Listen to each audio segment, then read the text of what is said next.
அம்மாவின் கதைகள். படிக்காத புத்தகம். ஒரு நாள் 11 வயதான சிவா தன் நண்பர்களுடன் விளையாடிக் கொண்டிருந்தான். அவன் அடர்ந்த காடுகளில் வழி தவறி மூழ்கிவிட்டான். அவன் அப்போது அந்த காடினில் உள்ள ஒரு பழமையான கட்டிடத்தை கண்டுபிடித்தான். முதலில் அச்சம் இருந்த போதும் அவனது ஆர்வம் அவனை அந்த கட்டிடத்தின் கதவின் முன் கொண்டு சென்றது.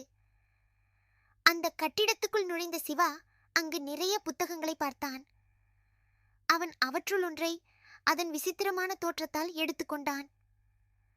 அந்த புத்தகம் திடீரென நிழல் போல் ஒளிர்ந்தது. சிவா அதை திறந்தபோது அது வெற்றிருந்தது.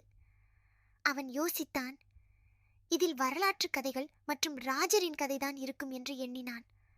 ஆனால் அதில் எந்த கதையும் இல்லை. அவனுக்கு அதிர்ச்சி கொடுத்த அந்த புஸ்தகம் திடீரென ஒளிர்ந்தது. அது அவனை தன் கண்ணில் உள்ள வரலாற்று தருணங்களில் பிரவேசிக்க வைத்தது.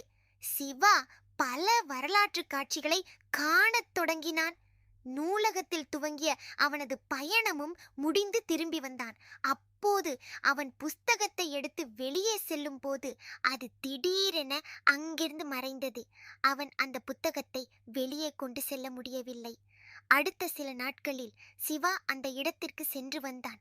அந்த புத்தகத்தை தனக்குள்ள ரகசியமாக வைத்து கொண்டான். அவன் இதை பற்றி யாரிடமும் சொல்லவில்லை. ஒரு நாள் அவனுக்கு தன் குடும்பத்தின் மறைந்த செல்வம் பற்றிய தகவல் தெரிய வந்தது. அவன் அந்த புத்தகத்தை எடுத்துக்கொண்டு அந்த செல்வத்தை தேடி பயணம் செய்ய திட்டமிட்டான். அவனின் பயணம் அவனை ஒரு மலைக்குழுக்குள் கொண்டு சென்றது.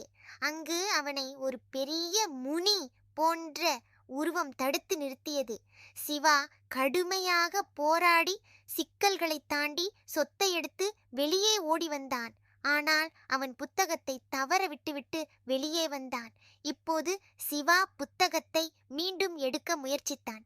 கடுமையாக போராடி புத்தகத்தை மீண்டும் பெற்றான். அவன் விரைந்து நூலகம் வந்து வீடு திரும்பினான். பல மாதங்களுக்கு பின்னர் சிவா மீண்டும் அந்த இடத்திற்கு சென்றபோது அந்த நூலகம் அங்கு காணவில்லை. கற்றல் வாய்ப்பை சிந்தனையுடன் பயன்படுத்துங்கள். அதை மீண்டும் பெற முடியாது. நன்றி குழந்தைகளே.